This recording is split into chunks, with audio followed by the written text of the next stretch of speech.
Damai sejahtera Allah yang melampaui segala akal, kiranya mengawal hati saudara-saudara sekalian di dalam Kristus Yesus Tuhan kita. Amin. Selamat hari Minggu saudaraku, bagaimana kabar? Saya berharap kita semua sehat, yang masih sakit, terutama karena virus corona ini. Yakinlah Tuhan akan segera memberi kesembuhan, tetap bersuka cita, tetap semangat. Puji Tuhan, bila angka penularan COVID-19 semakin hari semakin menurun, tetapi kita harus tetap waspada dengan tetap mengikuti protokol kesehatan. Dan kita terus berdoa agar pelaksanaan vaksinasi ini terus berjalan dengan sangat lancar, sehingga segera terbentuk kekebalan komunitas kita. Saudaraku, Tuhan akan menyapa kita di minggu ke-14 sesudah Trinitatis hari ini, yaitu dari firman-Nya yang tertulis di kitab Yesaya pasal 35, ayat ke-4 hingga ayat yang ke-10. Saya bacakan untuk kita. Katakanlah kepada orang-orang yang tawar hati, kuatkanlah hati, janganlah takut. Lihatlah, Allahmu akan datang dengan pembalasan dan dengan ganjaran Allah. Ia sendiri datang menyelamatkan kamu.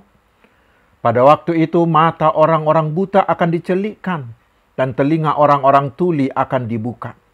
Pada waktu itu orang lumpuh akan melompat seperti rusa dan mulut orang bisu akan bersorak-sorai, sebab mata air memancar di padang gurun dan sungai di padang belantara. Tanah pasir yang hangat akan menjadi kolam dan tanah kersang menjadi sumber-sumber air. Di tempat serigala berbaring akan tumbuh tebu dan pandan. Di situ akan ada jalan raya yang akan disebutkan jalan kudus. Orang yang tidak tahir tidak akan melintasinya, dan orang-orang pandir tidak akan mengembara di atasnya. Di situ tidak akan ada singa, binatang buas tidak akan menjalaninya, dan tidak akan terdapat di sana. Orang-orang yang diselamatkan akan berjalan di situ, dan orang-orang yang dibebaskan Tuhan akan pulang dan masuk ke Sion dengan bersorak-sorai. Sedang sukacita abadi meliputi mereka. Kegirangan dan sukacita akan memenuhi mereka. Kedukaan dan keluh kesah akan menjauh.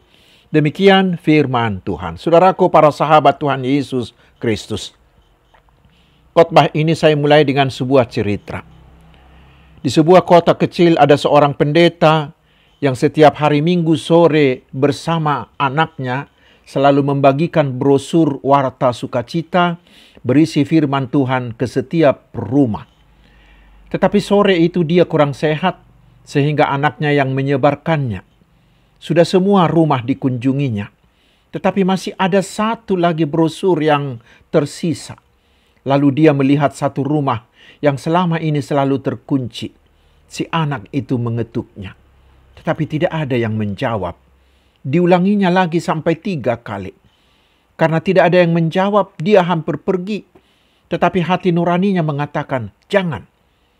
Dan benar, sebentar kemudian pintu itu terbuka. Dan di sana berdiri seorang ibu tua. Dengan wajah tersenyum, si anak tadi menyapanya. Maaf ibu, saya mengganggu. Saya hanya mau memberikan brosur ini dan mau memberitahu ibu bahwa Tuhan Yesus sangat menyayangi ibu. Brosur itu diberikan, lalu dia pulang. Pada hari Minggu berikutnya sesudah kebaktian selesai, seorang ibu berdiri di bangku paling belakang dan minta diizinkan berbicara. Setelah maju ke depan, dengan wajah sangat berseri-seri, si ibu mengatakan, Pak Pendeta dan semua jemaat yang hadir, mungkin kalian tidak mengenal saya, karena saya baru pindah ke kota ini dan baru pertama kali ini ke gereja ini karena saya belum menjadi Kristen. Suami saya baru meninggal dan dia meninggalkan banyak hutang. Saya sudah putus asa dan di sore hari Minggu yang lalu, saya sudah mempersiapkan tali dan kursi di lantai atas untuk bunuh diri. Tetapi tiba-tiba terdengar suara ketukan di pintu. 1 kali saya tidak peduli. Saya sudah naik ke atas kursi. Tetapi ada ketukan kedua. Juga saya tidak peduli, tekadku sudah bulat untuk bunuh diri dan tali sudah saya ikatkan di leher. Tetapi terdengar lagi ketukan ketiga. Saya pikir selama ini tidak ada orang yang mengetuk rumah ini. Sehingga bila sekarang diketuk sampai 3 kali, tentu ada hal yang sangat perlu. Lalu tali saya lepas dari leher saya dan saya turun dari kursi dan bergegas ke pintu dan membukanya. Disitulah saya melihat wajah malaikat kecil. Senyumnya sangat menawan, penuh sukacita dan menyejukkan hati. Apalagi setelah dia berkata kepada saya, "Maaf ibu, saya mengganggu. Saya hanya mau memberikan brosur ini dan mau memberitahu ibu bahwa Tuhan Yesus sangat menyayangi ibu." Dan brosur ini diberikannya kepada saya. Dan saya langsung membaca brosur itu. Dan sesudah itu, saya tidak ingat lagi. Saya sudah melupakan tali gantungan bunuh diriku tadi. Setelah membaca brosur tersebut tadi, saya tahu satu hal. Bahwa yang saya perlukan adalah Tuhan Yesus. Dan di brosur ini tertera alamat gereja ini. Sehingga saya datang untuk mengucapkan terima kasih kepada malaikat kecil itu. Melalui dia saya tahu bahwa Tuhan Yesus sangat mengasihi saya. Itulah yang mengembalikan semangat hidupku, mengubah keputusasaanku menjadi sukacita. Sekarang saya sudah penuh sukacita karena saya percaya Tuhan Yesus telah menyediakan masa depan gemilang bagi orang yang percaya kepadanya. Dan hari ini saya mau percaya dan menerima Tuhan Yesus menjadi Tuhan dan Juru Selamatku. Yesuslah masa depanku. Demikian ceritanya saudaraku. Saudaraku, sama seperti keadaan ibu tua tadilah juga keadaan Israel di zaman Yesaya ini. Mereka berada dalam kondisi putus asa tanpa harapan. Mengapa? Karena mereka akan dihukum, dibuang ke pembuangan. Dan bait Allah dan kota Yerusalem akan dihancurkan. Dan tanah mereka akan menjadi tanah gersang. Di ayat 3 dan 4 dikatakan itu membuat tangan mereka menjadi lemah lesu. Lututnya goyah dan hati mereka tawar penuh keputusasaan.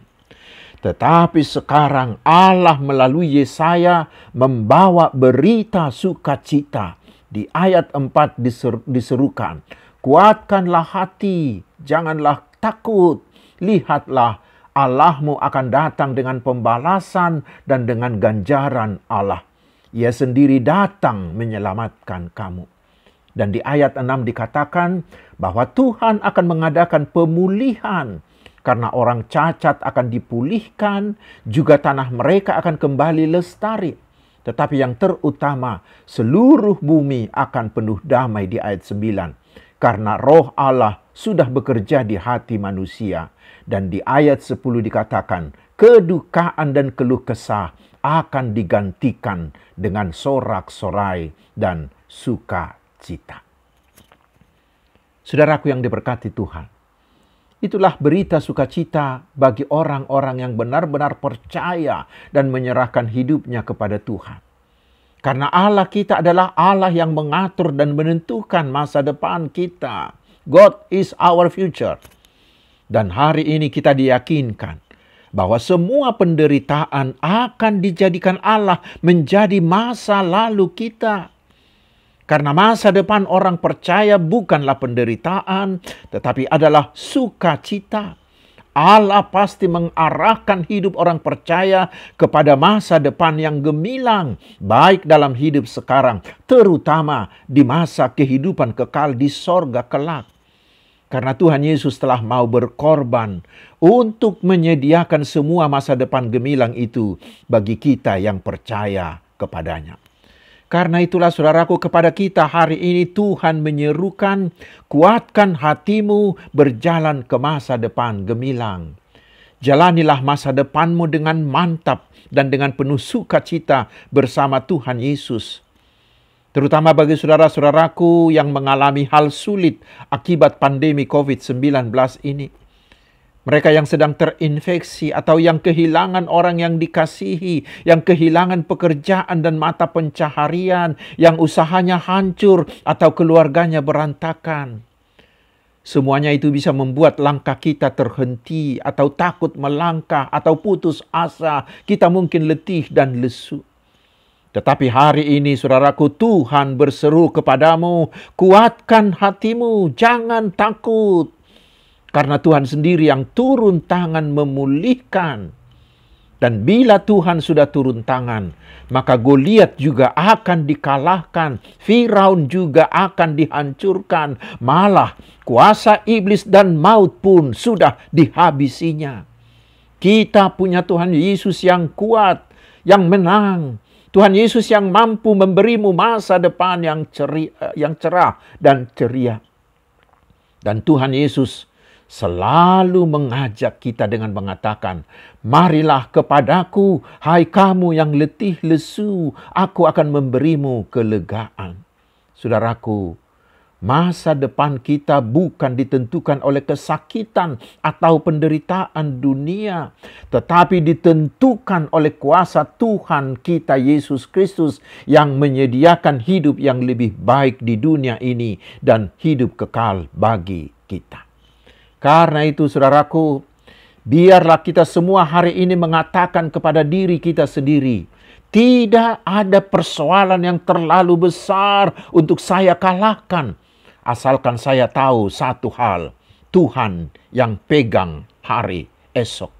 Tuhan Yesus yang menentukan masa depanku, bukan penderitaanku.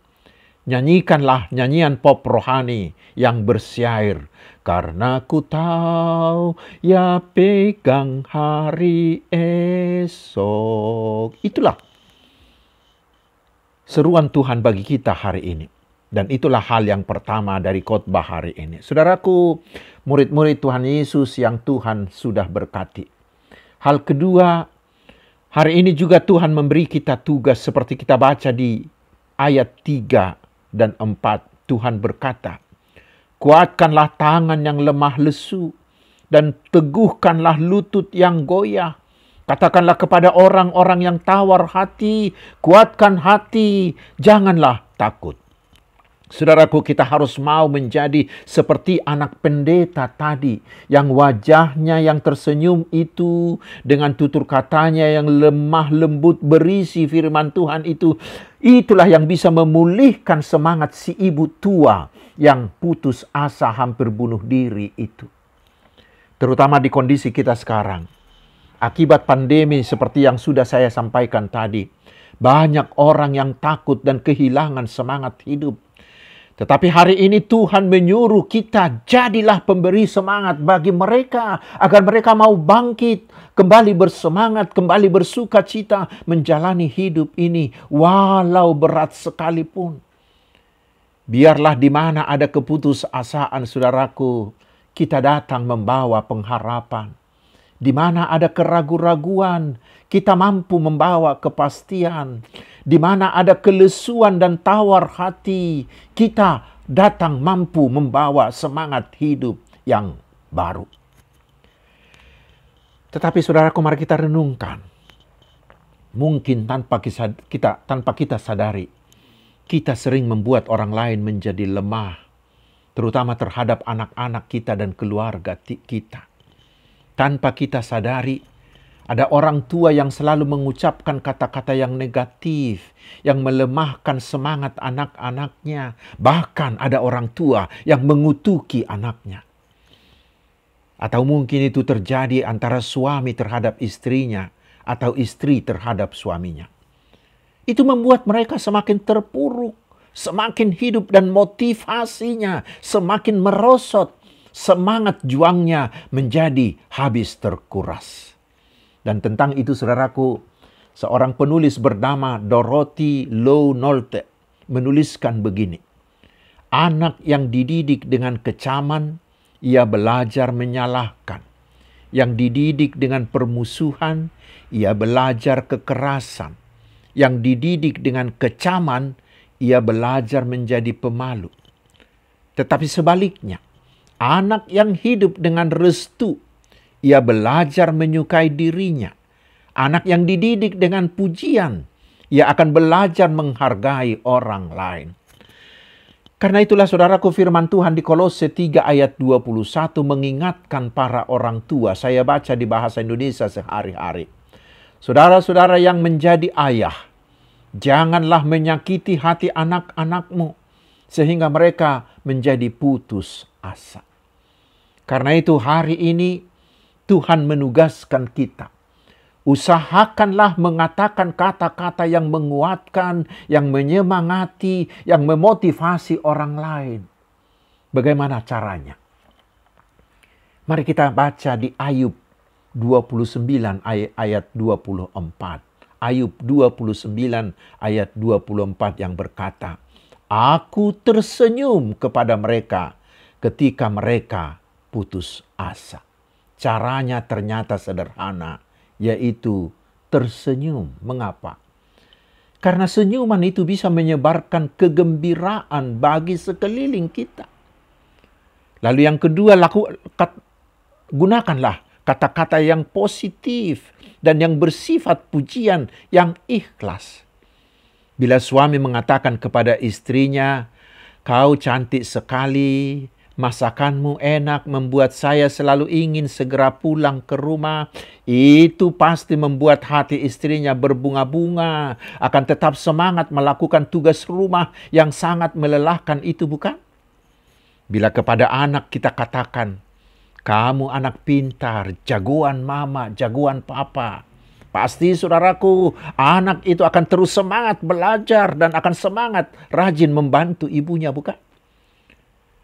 Juga kata-kata positif dari istri dan dari anak-anak kepada bapaknya, kepada ayah, kepada suami mereka. Itu pasti membuat si bapak itu akan berangkat bekerja dengan penuh semangat, penuh ide cemerlang, dan selalu ingin cepat kembali ke rumah, bukan? Terutama kepada teman-teman kita yang sedang mengalami kesusahan, kesulitan. Saudaraku, berikanlah kata-kata yang positif, yang akan membangkitkan semangat mereka, dan membantu mereka untuk bangkit. Kata-kata positif itu sangat banyak kita jumpai di Alkitab kita. Karena itu saudaraku, hari ini Tuhan menyerukan kepada kita, kuatkanlah hatimu, janganlah takut, karena Tuhan datang menyelamatkanmu. Karena masa depanmu bukan ditentukan oleh kondisimu sekarang, bukan ditentukan oleh penderitaanmu, oleh kesulitanmu, oleh kegagalanmu, tidak. Tetapi masa depanmu yang sempurna telah terjamin di dalam Tuhan Yesus Kristus. Tetapi hari ini Tuhan juga menugaskan kita, mari, berilah dirimu menjadi alat di tangan Tuhan untuk menyemangati, untuk menguatkan hati orang-orang yang dalam kesusahan dan sedang berputus asa. Membuat mereka kembali bersuka cita dan berpengharapan di dalam Tuhan Yesus. Tetapi sedikitnya, jangan pernah melemahkan semangat orang lain. Amin, mari kita berdoa. Terima kasih Bapa yang Maha Kuasa. Firman-Mu sungguh menguatkan kami. Biarlah firman ini tetap menguatkan kami, terutama menguatkan hati saudara-saudara kami yang sedang mengalami kesusahan berat akibat pandemi COVID ini. Jadikanlah kami menjadi alat di tangan-Mu untuk menyemangati, untuk menguatkan setiap hati yang hilang harapan, agar mereka kembali bersemangat. Terima kasih ya Allah, karena angka penularan virus COVID sudah semakin menurun. Kami mohon Tuhan, biarlah kuasa-Mu yang tak terbatas itu membuat penurunan ini terus berlanjut, sehingga penularan virus ini bisa terhenti dan kami bisa hidup normal seperti sedia kala. Ya Tuhan, teruslah berikan kami hikmat-Mu, agar kami semakin berhikmat menyikapi segala keadaan dan segala kejadian yang timbul akibat pandemi ini. Agar kami tetap tenang, tidak goyah, tetapi tetap percaya, tetap bersuka cita di dalam Engkau. Bapa di sorga, berkati semua teman-teman kami yang berulang tahun kelahiran dan berulang tahun pernikahan. Sembuhkanlah mereka yang sakit, Hiburkanlah dan kuatkanlah mereka yang bersedih. Berikanlah pekerjaan dan pendapatan, serta kehidupan yang semakin sejahtera bagi seluruh umat-Mu. Jagailah anak-anak kami yang sudah dan akan belajar secara tatap muka, agar tidak ada seorang pun dari mereka yang terinfeksi. Berkati semua guru-guru dan orang tua mereka. Ya Tuhan, biarlah dengan penyertaan-Mu, usaha vaksinasi semakin berhasil, juga usaha pemulihan ekonomi dan sosial. Biarlah Roh-Mu bekerja untuk membangun kesatuan hati seluruh rakyat bangsa ini, sehingga semuanya berusaha memberi kontribusi terbaiknya untuk menyelesaikan masalah pandemi ini. Tetapi gagalkanlah segala rencana jahat. Tobatkanlah hati mereka yang mencari keuntungan dan mencari kesempatan di tengah pandemi ini. Ya Tuhan, terpujilah nama-Mu kekal selama-lamanya. Biarlah kehendak-Mu yang jadi, karena kami percaya Engkaulah Tuhan yang sanggup memberikan melebihi dari apa yang bisa kami doakan. Di dalam nama Tuhan Yesus kami berdoa. Amin. Selamat hari Minggu, saudaraku. Tetap semangat, tetap ikuti protokol kesehatan.